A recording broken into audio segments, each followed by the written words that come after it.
Dear students, আরও একবার সহজ ই স্টাডিতে বাংলা ক্লাসে তোমাদেরকে সকলকে স্বাগত জানাই। আজকে ক্লাস 55। আজকে আমরা পুরনো যে পড়াগুলো পড়েছি বা ডিটেল ক্লাস আমাদের মোটামুটি ভাবে আলোচনা হয়ে গেছে, তার থেকে বেশ কিছু এমসিকিউ আজকে আমরা আলোচনা করব। আচ্ছা, চলো তাহলে ক্লাস স্টার্ট করি। আর তার আগে তোমরা স্ক্রিনে দেখতে পাচ্ছ যে তোমাদের বাংলার জন্য যে পিডিএফ নোটস, পঞ্চায়েতের পরীক্ষার জন্য যে পিডিএফ নোটস দেওয়ার কথা, সেটা অলরেডি রেডি হয়ে গেছে এবং তোমরা সামনের সপ্তাহ থেকে এই পিডিএফ নোটসটা পারচেজ করতে পারবে। তার জন্য তোমাদের ফোন পে নাম্বার দেওয়া হয়েছে এবং এখানে একটা ফোন নাম্বার দেওয়া হয়েছে জসিম স্যারের। সেখানে তোমরা ডিটেলসে ফোন পে নাম্বার, যেটা 8348817027, এবং এই নম্বরে তোমরা যদি আরো বিস্তারিত কিছু জানতে চাও তাহলে অবশ্যই কল করে নিতে পারো স্যারকে, এবং স্যার ডিটেলস জানিয়ে দেবেন। অনলি ₹49, তোমাদের কথা মাথায় রেখে অনলি ₹49 এই বাংলা পিডিএফ নোটসটা দেওয়া হয়েছে। তোমাদেরকে আমি যে যে চ্যাপ্টার গুলো বলেছিলাম তোমাদের জন্য ইম্পর্টেন্ট, এই প্রত্যেকটা চ্যাপ্টার ইনক্লুডিং বাংলা সাহিত্যের ইতিহাস, নির্মিতি অধ্যায় অর্থাৎ যেটা আমরা বলি অশুদ্ধি সংশোধন, সমার্থক শব্দ, সমচ্চারিত শব্দ, এক কথায় প্রকাশ, এই সবগুলো, বাগধারা, এই প্রত্যেকটা জায়গা তোমাদের এই পুরো নোটসটার মধ্যে কিন্তু কভার করা আছে। প্রায় 80 পেজেসের একটা নোটস। তোমরা যত তাড়াতাড়ি সম্ভব, যদি পঞ্চায়েতের এক্সামে অন্তত বাংলায় 25 এর মধ্যে আউট অফ 25 তোমরা, আমি এটা তোমাদেরকে প্রমিস করছি না, কিন্তু প্রমিস করাটা যায়ও না চাকরির পরীক্ষার ক্ষেত্রে, কিন্তু যতটা সম্ভব তোমাদের প্রতিশ্রুতি দিচ্ছি যে তোমরা কমন পাবে এই জায়গা থেকে। ঠিক আছে, একটা ভালো স্কোর করতে পারবে, তাহলে অবশ্যই তোমরা তোমাদের খুব তাড়াতাড়ি যতটা সম্ভব হয় পারচেস করে ফেলো, কারণ এরপর আর এই ₹49টা থাকবে না। এটার যদি ডিমান্ড বাড়ে তো অবশ্যই এটা কিন্তু দাম বেড়ে যাবে। ঠিক আছে, তো তোমরা সামনের সপ্তাহ থেকে অবশ্যই পারচেস করা শুরু করে দাও, যত তাড়াতাড়ি সম্ভব পারচেস করো। ওকে, চলো আজকে তোমাদের যে ক্লাসটা নেব, আমি বলছিলাম যে দেখো, বেশ কিছু পুরনো পড়া আমরা পড়েছি, যেগুলো আমরা ডিটেল ক্লাস করেছি কিন্তু তার এমসিকিউ সেভাবে করা হয়নি। সেই ক্লাসগুলোর আজকে আমরা এমসিকিউ কিন্তু আলোচনা করব। দেখো, প্রথমটা বলছে কন্যা থেকে কইন্না থেকে কোণে, এটা কোন জাতীয় ধ্বনি পরিবর্তন করা হচ্ছে? তোমাদেরকে আমি বলেছিলাম যে মূলত অভিশ্রুতি, অপিনিহিতি, এই অপিনিহিতি আর অভিশ্রুতি, দেখো এখানে অপশানে আছে অভিশ্রুতি, অপিনিহিতি, স্বরভক্তি আর স্বরসঙ্গতি। স্বরভক্তি মানে তোমরা জানো এটা মধ্য স্বরাগম, অর্থাৎ মাঝখানে কোনো একটা শব্দের আগমন হচ্ছে স্বরধ্বনির, কিন্তু এখানে তো সেরকম কিছু হচ্ছে না, কারণ কন্যা থেকে কইন্না থেকে কোণে এইভাবে আছে। আর স্বরসঙ্গতি হচ্ছে পূর্ববর্তী স্বরের প্রভাবে পরবর্তী স্বর, অথবা পরবর্তী স্বরের প্রভাবে পূর্ববর্তী স্বর, অথবা দুটো স্বরের প্রভাবে এই দুটো স্বরই পরিবর্তিত হচ্ছে। তাই জন্য আমরা এখানে গ এবং ঘ কোনোটাই এর উত্তর নয়, এটা আমরা জানি। তাহলে উত্তর হবে প্রথম দুটোর মধ্যে একটা অভিশ্রুতি আর একটা হলো অপিনিহিতি, কিন্তু বিষয় হলো কোনটা উত্তর হবে। অভিশ্রুতিতে বলা হয়েছিল, অপিনিহিতিতে বলা হয়েছে, দেখো আগে হস্যই বা হস্যৌ, এইটা কি হচ্ছে, যেমন দেখো কন্যা থেকে কইন্না, তাই তো, কন্যা, এই যে কইন্না, কইন্নাটাতে কি হচ্ছে, এই হস্যইটা যেটা পরে থাকবার কথা কন্যাতে, সেটা কিন্তু আগে উচ্চারিত হয়ে যাচ্ছে। ঠিক আছে, এবার তার থেকে হচ্ছে এ কোণে, তাহলে এই হস্যই থেকে পরিবর্তিত হয়ে উচ্চারিত হবে এ, আর হস্যৌ থেকে পরিবর্তিত হয়ে যখন উচ্চারিত হবে ও। যেমন দেখো আমি বলছি, এই যে কইন্না, কন্যা, কইন্না থেকে কোণে, এই যে কোণে দেখো একার এলো, তখন কি হচ্ছে, এটা অবশ্যই উত্তর হবে অভিশ্রুতি। যখন এইভাবে পরিবর্তিত হবে তখন আমরা এটাকে বলবো অভিশ্রুতি, অর্থাৎ অপিনিহিতির পরবর্তী স্টেজটাই হলো অভিশ্রুতি। অপিনিহিতির পরবর্তী স্টেজটাই হচ্ছে অভিশ্রুতি। ঠিক আছে, চলো নেক্সট কোয়েশ্চেন। আর এর থেকেও তোমরা যদি ডিটেল অবশ্যই করতে চাও তাহলে ক্লাসগুলো দেখো অবশ্যই। পূর্ববর্তী ক্লাসগুলো যেগুলো তোমরা প্লে লিস্ট থেকে পেয়ে যাবে, যেখানে আমি ডিটেল ক্লাসেও আলোচনা করেছি অনেকগুলো বিষয়, সেগুলো কিন্তু দেখতে থেকো। ঠিক আছে, যারা নতুন ক্লাস জয়েন করছো আজকে, এটা তাদের জন্য। চলো নেক্সট, মিথ্যা মিথ্যে, রূপা থেকে রূপো, এটা কোন জাতীয় ধ্বনি পরিবর্তনের উদাহরণ? আচ্ছা নেক্সট বলছে দেখো, মিথ্যা থেকে মিথ্যে, রূপা থেকে রূপো। তাহলে এই যে মিথ্যা, যেটা হচ্ছে দেখো পূর্ববর্তী স্বরে জফলা আকার আছে, সেটা জফলা একার হয়ে যাচ্ছে। মিথ্যা জফলা আকার, সেখান থেকে হলো মিথ্যে, জফলা একার। রূপা আকার ছিল, ওকার হলো, অর্থাৎ পূর্ববর্তী স্বরের প্রভাবে পরবর্তী স্বরটা চেঞ্জ হচ্ছে। পূর্ববর্তী স্বরের প্রভাবে পরবর্তী স্বর চেঞ্জ হচ্ছে। যখন এই ধরনের পরিবর্তন হবে তখন তাকে আমরা বলবো প্রগত স্বরসঙ্গতি। একটু আগেই আমি বলছিলাম এখানে প্রগত আছে, পরাগত আছে, মধ্যগত আছে, অনন্য আছে। পরাগত মানে পরবর্তী স্বরের প্রভাবে পূর্ববর্তী স্বরটা চেঞ্জ হচ্ছে, তো এখানে তো সেরকম কিছু নেই। আর মধ্যগততে হচ্ছে যেখানে মাঝখানের স্বর চেঞ্জ হচ্ছে, আর অনন্যতে দুটো স্বরের প্রভাবেই পুরোটা পরিবর্তিত হয়ে একটা নতুন শব্দ গঠিত হচ্ছে, সেটা অনন্য স্বরসঙ্গতি। এক্ষেত্রে তো সেগুলো কোনোটাই হচ্ছে না, তো এটার উত্তর হবে 2 ক, প্রগত স্বরসঙ্গতি। ঠিক আছে, অর্থাৎ পূর্ববর্তী স্বরের প্রভাবে পরবর্তী স্বর প্রভাবিত হচ্ছে। পূর্ববর্তী স্বরের প্রভাবে পরবর্তী স্বর, পরের স্বর প্রভাবিত হচ্ছে।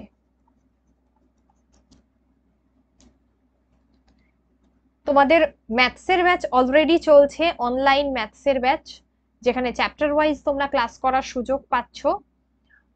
যারা এখনো পর্যন্ত জয়েন করতে চাইছো তারা জসিম স্যারের সাথে এই নাম্বারে কন্ট্যাক্ট করো। 3 মান্থস খুব কমে এই ফিজ রাখা হয়েছে, 699 83488 17027। এই নাম্বারে তোমরা ডিটেলস জানবার জন্য জসিম স্যারের সাথে কন্ট্যাক্ট করতে পারো। চলো নেক্সট কোয়েশ্চেন আজকে আমরা আলোচনা করব 3 নম্বর প্রশ্ন, যেখানে বলা হচ্ছে যে পরাগত স্বরসঙ্গতির উদাহরণ কি। আমি একটু আগেই বলছিলাম যে পরাগত মানে পরের স্বরের প্রভাবে আগের স্বরটা চেঞ্জ হচ্ছে, এটাই তো ছিল। দেখো আমরা এখানে দেখতে পাচ্ছি জুতা থেকে জুতো, এটা তো আকার, জুতা, দেখো জুতা, এখানে আকার ছিল, এটা ওকার হলো, এটা তো হবে না, এটা তো প্রগত। কেনে কিনি, এটাতেও হবে না। দেখো দেশি আর দিশি, দেখো কেন এটা চেঞ্জ হয়েছে, দেখো উত্তর। দেশি দেখো দুটোতেই তালবস্য হয়ে আছে, হস্যই, কিন্তু আগের স্বরগুলো চেঞ্জ হচ্ছে, দেখতে পাচ্ছ। তাহলে এক্ষেত্রে কি হচ্ছে, পূর্ববর্তী স্বরের প্রভাবে, পরবর্তী স্বরের প্রভাবে পূর্ববর্তী স্বরটা চেঞ্জ হচ্ছে, তাই তো। পরবর্তী স্বরের প্রভাবে পূর্ববর্তী স্বর পরিবর্তন। তাহলে একে আমরা কি বলবো, এটাকে আমরা বলবো গ। উত্তর হবে গ, 3-এরটা উত্তর হবে গ, বলবো পরাগত স্বরসঙ্গতি। ওকে, স্বরসঙ্গতির 3টে ভাগ হয়, বেসিক্যালি আমরা 3টে ভাগ পড়ি, প্রগত, পরাগত আর অনন্য। তাহলে 3-এর গ উত্তর। ওকে, চলো নেক্সট, বিলাতি থেকে বিলিতি, এটা কি ধরনের স্বরসঙ্গতি? দেখো গুড কোয়েশ্চেন, বিলাতি থেকে বিলিতি কি হবে? এখানে যেটা বলছে যে দেখো মূলত বিলাতি, এখানে দেখো মধ্যিখানের যে ওয়ার্ডটা আছে বিলাতি থেকে বিলিতি, দেখো মধ্যিখানের যে ওয়ার্ডটা আছে সেটা চেঞ্জ হচ্ছে, এখানে দুটোতেই কিন্তু বি আর তি আছে, দেখতে পাচ্ছ, কিন্তু মাঝখানেরটা একটাতে লা আছে, একটা হচ্ছে তি, তাহলে এটা হবে মধ্যগত স্বরসঙ্গতি। মধ্যগত স্বরসঙ্গতি, ঠিক আছে? তাহলে এটা হলো মধ্যগত স্বরসঙ্গতি। তাহলে এটা হচ্ছে তোমাদের নাম্বার 4। 4-এর 4-এরটা উত্তর কি হচ্ছে? ঘ। নেক্সট, এবার হলো অনন্য। সবকটা স্বরসঙ্গতির একটা করে উদাহরণ দিয়েছি, দেখো। অনন্যটা কিরকম? শিয়াল থেকে শেয়াল, যদু থেকে যদু, ফিতা থেকে ফিতে, চিরনি থেকে চিরনি। দেখো চিরনি, একটাতে র আছে, একটা রয় ওকার। হচ্ছে যে এখানে আমরা জানবো যে যখন দুটো স্বরের প্রভাবে, পূর্ববর্তী আর পরবর্তী দুটো স্বরের প্রভাবেই দুটো পরিবর্তিত হচ্ছে, তখন তাকে আমরা বলবো অনন্য স্বরসঙ্গতি। যখন দুটো স্বরের প্রভাবে দুটোই পরিবর্তিত হচ্ছে, তখন তাকে আমরা বলবো অনন্য স্বরসঙ্গতি। তাহলে এক্ষেত্রে উত্তর কোনটা হবে? এক্ষেত্রে উত্তর হবে, দেখো শিয়াল থেকে শেয়াল, এখানে তো পুরোটা চেঞ্জ হয়নি, এখানে পরবর্তীর প্রভাবে পূর্ববর্তীটা চেঞ্জ হয়েছে, হবে না, তাহলে শিয়ালটা হলো না, শেয়াল। ফিতা থেকে ফিতে, দেখো পূর্ববর্তীর প্রভাবে পরবর্তী চেঞ্জ হয়েছে, তাহলে এটা তো প্রগত হবে, আগেরটা পরাগত ছিল, হলো না। চিরনি থেকে চিরনি, এটা তো মধ্যগত হবে, শুধু মাঝখানটা চেঞ্জ হয়েছে, তাহলে উত্তর হবে যদু থেকে যদু। দেখো যদু পুরোটাই চেঞ্জ হয়েছে, এই যে যদু, এখানে উন্তস্থ জয় দেখো ওকার এসে গেছে, আর দু থেকে এটা হয়ে গেছে দৌ। তাহলে দেখেছো এটা কি হচ্ছে? অনন্য স্বরসঙ্গতি, দুটোই চেঞ্জ হচ্ছে, দুটোর প্রভাবে দুটোই চেঞ্জ হচ্ছে, অনন্য স্বরসঙ্গতি, ঠিক আছে? সঙ্গতি। তাহলে এটাকে আমরা বলবো 5-এরটার উত্তর হলো খ। আশা করছি তোমাদেরকে আমি ফর অ্যান এক্সাম্পল দিয়ে বোঝাতে পারছি, আরো প্র্যাকটিস করাবো। আচ্ছা, স্টেবল থেকে হচ্ছে আস্তাবল, স্টেবল থেকে আস্তাবল, এটা কোন ধরনের ধ্বনি পরিবর্তন? এটা খুব মজার, দেখো স্টেবল অর্থাৎ থেকে আস্তাবল, এখানে কি হচ্ছে দেখো দুটোতেই এই যে স্টেবল কথাটা আছে, স্তাবল আর কি, ঠিক আছে? এখানে দেখো একটা আ যুক্ত হয়েছে, তাহলে যখন আমরা কোনো কিছু যুক্ত হয় তাকে আমরা কি বলি? আগমন বলি না? কার আগমন? স্বরের আগমন।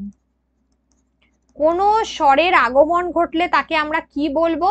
স্বরাগম, রাইট? তাহলে 6-এরটার উত্তর কি হবে? ক। 6-এরটাতে ছিল ক খ। স্বরলোপ মানে কোনো কিছু লোপ পেয়ে গেছে, স্বরটা লোপ পাচ্ছে, তো এখানে কিছু তো লোপ পায়নি, আগমন হয়েছে। স্বরসঙ্গতি একটু আগেই জেনে গেছো।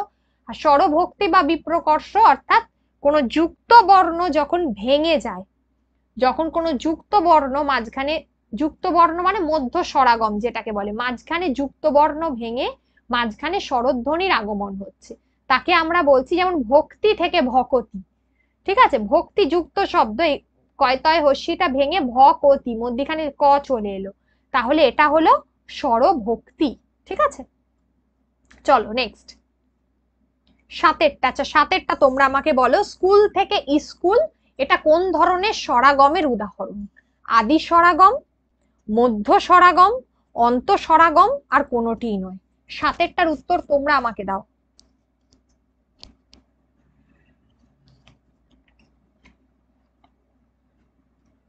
7-এরটার উত্তর তোমরা আমাকে দাও। এটা হচ্ছে স্কুল থেকে স্কুল, ঠিক আছে? স্কুল থেকে স্কুল যদি হয় তাহলে এটার উত্তর হবে, প্রথমে একটা দেখো হর্ষই যুক্ত হয়েছে, তাহলে আদিতে স্বর যুক্ত হয়েছে, স্বরটা কোথায় যুক্ত হচ্ছে? আদিতে যুক্ত হচ্ছে, তাহলে উত্তর কি হবে? 7-এরটার উত্তর হবে ক, আদি স্বরাগম, রাইট?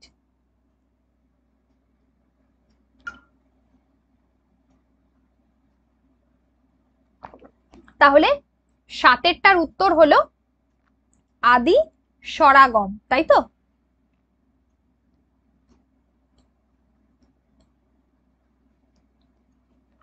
আচ্ছা চলো, তাহলে আদি স্বরাগম আমি এটা মার্ক করে দিই তোমাদেরকে। শব্দের আদিতে স্বরধ্বনি যুক্ত হলে, যখন যুক্ত হয় তাকে কি বলা হয়? আদি স্বরাগম। ঠিক আছে, আচ্ছা আচ্ছা সরি, একটা মনে ভুল করলাম, এইটা হবে প্রশ্নটা। শব্দের আদিতে তোমার কি বলে, পেজটা চেঞ্জ হয়ে গেছিল। শব্দের আদিতে স্বর যুক্ত হচ্ছে, ঠিক আছে। কেন কিভাবে যুক্ত হচ্ছে দেখে নাও। এই দেখো স্কুল ছিল, স্কুলের দেখো এখানেও স্কুল আছে, ইটা যুক্ত হয়েছে, তাই তো? এইভাবে। ওকে চলো নেক্সট। আচ্ছা নেক্সটটা একটু চেঞ্জ করব, ঠিক আছে। এখানে কি হচ্ছে, এখানকার প্রশ্নটা আলাদা। অতসী থেকে হচ্ছে তিসি। দেখো আটেরটার কি হবে উত্তর? অতসী থেকে তিসি। এই প্রথমে একটা দেখো অ আছে, অটা নেই, তাহলে যখন কোনো কিছু বাদ চলে যায় তাকে আমরা কি বলি? লোপ পাচ্ছে বলি। কোথায় লোপ পেয়েছে? প্রথমে, মাঝখানে, না শেষে? প্রথমে লোপ পেয়েছে, তাহলে প্রথমে লোপ পেলে সেটাকে আমরা কি বলবো? আদি স্বরলোপ। তাহলে এখানে আমরা কি বলবো এটাকে? এটাকে আমরা বলবো আদি স্বরলোপ। তাহলে আটেরটার উত্তর কি হবে? শব্দের প্রথমে স্বরধ্বনি লোপ পেলে তাকে কি বলে? আদি স্বরলোপ। এখানে তো কোনো স্বরাগম হয়নি, লোপ পেয়েছে। এই দেখো অতসী ছিল, এখান থেকে তিসি হয়েছে, লোপ পেয়ে গেছে, অটা আর নেই এখানে। এখানে কোনো স্বরের আগমন হয়নি, তাই এটা হবে না। মধ্য স্বরলোপ হবে না, কারণ মাঝখানে কোনো স্বরের লোপ পাইনি, প্রথমে হয়েছে। আর অন্ত স্বরাগম, শেষে কোনো শব্দ কি যুক্ত হয়েছে? হয়নি, তাই এটা অন্ত স্বরাগমও হবে না। ঠিক আছে, চলো নেক্সট। এবারে আমরা আসব সন্ধিতে।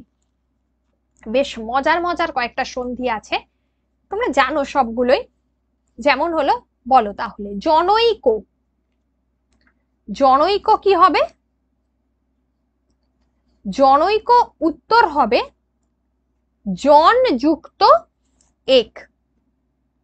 জনৈক উত্তর হবে জন যুক্ত এক, জনৈক।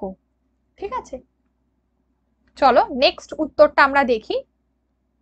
নেক্সট কোয়েশ্চেন হচ্ছে ষড়ঋতু। আচ্ছা, ষড়ঋতুর নিয়মটা আমি জানি না তোমাদের মনে পড়ছে কিনা, আমি জাস্ট মনে করানোর একটু চেষ্টা করছি। ডয় শূন্য র থাকলে কি হয়ে যেত? ট বসতো, তাই না? ডয় শূন্য র থাকলে ট বসতো। এটা ব্যঞ্জন সন্ধির একটা নিয়ম ছিল। ব্যঞ্জন সন্ধির ক্ষেত্রে আমি তোমাদের পড়িয়েছিলাম, এটা একটা নিয়ম ছিল যে ডয় শূন্য র থাকলে ট বসবে। তাহলে এখানে উত্তর কোনটা হবে? ষট যুক্ত ঋতু, ষড় ঋতু। ঘ, তাহলে 10-এর উত্তর হবে ঘ। তার কারণ এই যে ডয় শূন্য র, সরি, ডয় শূন্য র আছে এখানে, এটা কি হচ্ছে? শর্ট, মূর্ধন্য স, মূর্ধন্য স, টয় হসন্ত, প্লাস হচ্ছে ঋতু। ওকে, ডয় শূন্য র থাকলে উঠে গিয়ে ডয় শূন্য র এর জায়গায় ট বসে, এটা ব্যঞ্জন সন্ধির একটা নিয়ম। আচ্ছা দেখো পরেরটা 11, দুর্লোক। দু যুক্ত লোক, দ্বীপ যুক্ত লোক, দ্বি যুক্ত লোক, না দ্বি যুক্ত লোক? এখানে কোনটা উত্তর হবে? এখানে একটা মজার বিষয় হচ্ছে যে যখন জফলা আর হস্যু থাকবে, রস্যৌ আর জফলা যখন থাকবে, তখন নিয়মটা কি হবে? এখানে হবে দ্বীপ যুক্ত লোক। খ উত্তর হবে দ্বীপ যুক্ত লোক। কেমন? এক্ষেত্রে উত্তরটা হচ্ছে 11-র খ। এক্ষেত্রে উত্তরটা হলো 11-র খ, দ্বীপ যুক্ত লোক। ওকে, নেক্সট অন্বেষণ। এখানে একটা অন্নযুক্ত এসন আছে, একটা অনুযুক্ত ঈশন আছে, একটা অন্নযুক্ত ঈশন আছে, একটা অনুযুক্ত এসন আছে। একার থাকলে কি হবে? অনুযুক্ত এসন, হস্যও এ, তাই না? প্রথমটা হবে। 12টা তাহলে কি হবে? 12টা ক হবে। পরেরটা তোমরা বলবে। 13 আনসার দাও। মৃন্ময় শব্দের যথার্থ সন্ধি বিচ্ছেদ কি হবে? ময় থাকলে কি হতো? কি বলেছিলাম? বা ময়ট,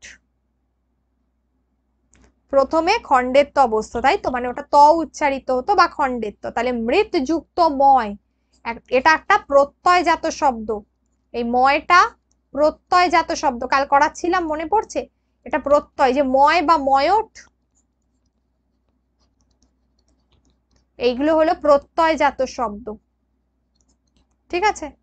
তাই জন্য মৃত যুক্ত ময়, মৃন্ময়, চিন্ময়, এগুলোর ক্ষেত্রে যে লাস্টে যদি ময় থাকে বা ময়ট থাকে, প্রত্যয়জাত শব্দগুলো বসবে। তাই জন্য এক্ষেত্রে উত্তর হয়েছে, বাদ বাকিগুলো হবে না, কারণ লাস্টেরটাতে মৃন্ময়ট ওটা হবে না, এই কারণে ওটাতে মূর্ধন্য আছে বলে। আর ওখানে মূর্ধন্য তো হবে না, খণ্ডত্ব হবে। ঠিক আছে, চলো এবার 14 এরটা তোমরা উত্তর দাও। এটা খুব ইজি কোয়েশ্চেন একটা, বারবার বলেছি। এখানে যেটা ভুল হয় সেটাও বলে দিচ্ছি। বনৌষধি, সবাই একটাই কাজ করবে, বনৌ যেহেতু ঔকার আছে তাই বন যুক্ত ঔষধি বলে চলে আসবে লিখে। একদম ভুল, প্রথমটা উত্তর একদম যদি দাও তাহলে উত্তর হবে ভুল। উত্তর হবে অলওয়েজ বন যুক্ত, এই যে ঔষধি, যখনই হর্ষই থাকবে সেটা ঔষধি হবে না, অলওয়েজ ঔষধি হবে। গ উত্তর হবে। 14টা উত্তর গ হবে কখনোই। আর লাস্টেরটা এখানে একটা যোগ চিহ্ন দিয়ে দাও, এটা তো হবেই না, ওকার আছে। তাহলে বন যুক্ত ঔষধি, বনৌষধি, যখনই দেখবে লাস্টে হর্ষই আছে তাহলে কিন্তু সেটা ঔষধি হবে, ঔষধি হবে না। আর যদি লাস্টে, যেমন ধরো মহৌষধ শব্দটা যদি থাকে, তাহলে এখানে কি হচ্ছে? মহৌষধ, এখানে কিন্তু হর্ষই নেই, তাহলে এখানে হবে মহাযুক্ত ঔষধ। এখানে ঔষধ হবে কারণ লাস্টে হর্ষই নেই বলে, রস্যই নেই বলে। ওকে, ঠিক আছে।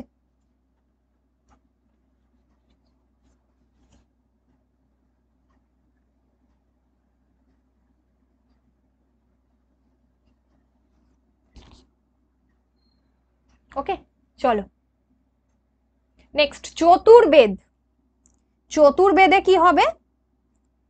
চতুর্বেদে কি চতুর প্লাস বেদ হবে? 4 প্লাস বেদ হবে? চতু প্লাস বেদ হবে নাকি চতু যুক্ত বেদ হবে? এই যখনই রেফ থাকবে নিয়মটা বুঝে নিতে হবে, চতু যুক্ত বেদ থাকবে। এটাকে বিসর্গ দিয়ে প্রকাশ করা হচ্ছে ওই রেফটাকে। ঠিক আছে, তাই 15টা উত্তর হলো ঘ। চলো নেক্সট। আচ্ছা, নেক্সট কোয়েশ্চেনটা আবার একটু আলাদা, সন্ধি থেকে। মহাকবিকে নমস্কার করি, কাকে নমস্কার করবে? মহাকবিকে। ভালো কথা। তাহলে রেখাঙ্কিত পদের কারক কি হবে? এখানে মহাকবিকে নমস্কার করি, কাকে করছো? মহাকবিকে। কর্তৃকারক, কর্মকারক, অপাদান কারক নাকি অধিকরণ কারক? কি হবে? কাকে দিয়ে প্রশ্ন করেছো? উত্তর কি হবে? কর্মকারক হবে। কাকে দিয়ে প্রশ্ন করলে কর্মকারক হয় তো, তাহলে এখানে উত্তর হবে কর্মকারক। তাহলে 16 আনসার হচ্ছে খ। 16 আনসার হলো খ। ঠিক আছে, নেক্সট 17। যে বিশেষণে বিশেষ্যর সংখ্যা ক্রম অনুসারে নির্দেশিত হয়, ক্রম, ক্রমবাচক, পর পর পর পর, প্রথম দ্বিতীয় তৃতীয়, তাকে আমরা কি বলি?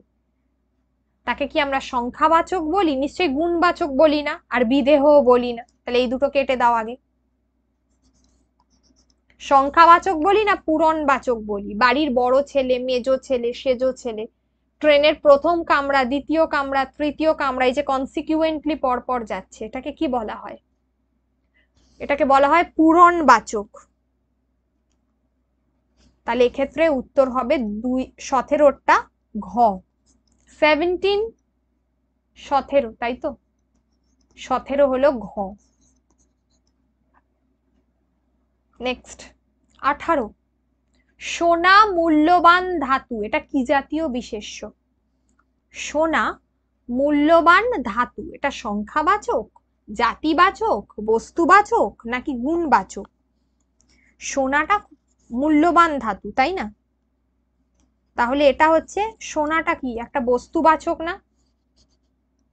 সোনাটা হলো বস্তুবাচক, মেটেরিয়াল, তাই না? তাহলে এটা হবে বস্তুবাচক। তাহলে 18টা হচ্ছে ঘ। 19, নিচের কোনটি ভুল? স্মরণ, গমন, শয়ন, চলন, এটা তোমরা উত্তর দাও তো। স্মরণ, চলন, গমন, কোনটা ভুল আছে বলেছে? কোনটা ভুল আছে বলেছে, তাই জন্য এটা কিন্তু মাথায় রেখে উত্তর দেবে। ঠিক আছে, বলো।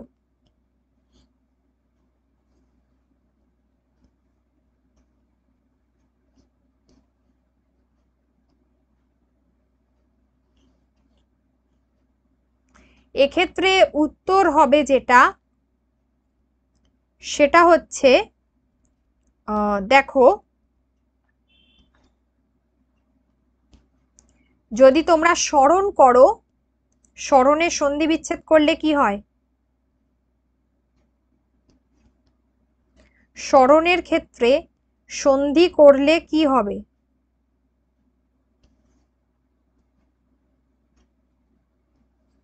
স্মরণের ক্ষেত্রে সন্ধি করলে যেটা হবে, শ্রী হবে, শ্রী। শ্রী যুক্ত অন, এখানে কি আছে সেটা? এটা ধাতু থেকে এসেছে, দন্তে শয়ে ময়ে রি, অন। ঠিক আছে, এটা প্রত্যয়জাত শব্দ, এই যে অনটা প্রত্যয়জাত শব্দ, তাই জন্য এইটাতে ভুল আছে। তাহলে এক্ষেত্রে 19-এর খ হবে। ওকে, বাদ বাকিগুলো ধাতুগুলো ঠিক আছে, সবগুলো ধাতু থেকে এসছে, চল ধাতু, গম ধাতু, সি ধাতু, ঠিক আছে, সি, সি ধাতু, এগুলো ধাতু থেকে এসছে, সবগুলো ধাতু। কালকে পড়াচ্ছিলাম না, দেখো কতগুলো ধাতু পেলে আজকে। ধাতু কি ছিল, যে ক্রিয়াপদের বিভক্তি থেকে, ক্রিয়াপদ থেকে তার বিভক্তিটা কেটে দাও, যেটা মূল অংশ পড়ে থাকবে শব্দের, সেটা হচ্ছে ধাতু। এবার 20, নিচের কোনটি ঠিক? এটা আবার বলছে ঠিক কোনটা। উৎযুক্ত স্বর্ণ, উচ্ছন্ন, সংযুক্ত কৃত, সংস্কৃত, গোযুক্ত পদ, গোপদ, আর এক যুক্ত দল, এক দল। তাহলে এখানে উত্তর কোনটা হবে? এখানে উত্তর কোনটা হবে? এখানে একমাত্র সংস্কৃত তো ভুল আছে, সং হবে না, সোম হবে। গোপদ, গোযুক্ত পদ গোষ্পদ হয়, হবে না। এক দল, এটাও হবে না।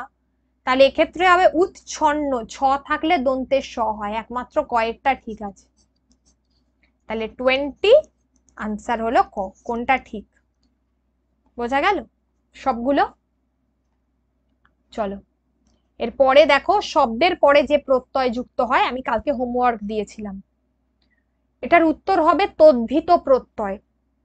তদ্ধিত, তোমাদের নোটসের মধ্যেও দেওয়া ছিল যে শব্দের পরে যে প্রত্যয় যুক্ত হবে তাকে তদ্ধিত প্রত্যয় বলে। ওকে, রাইট দাও।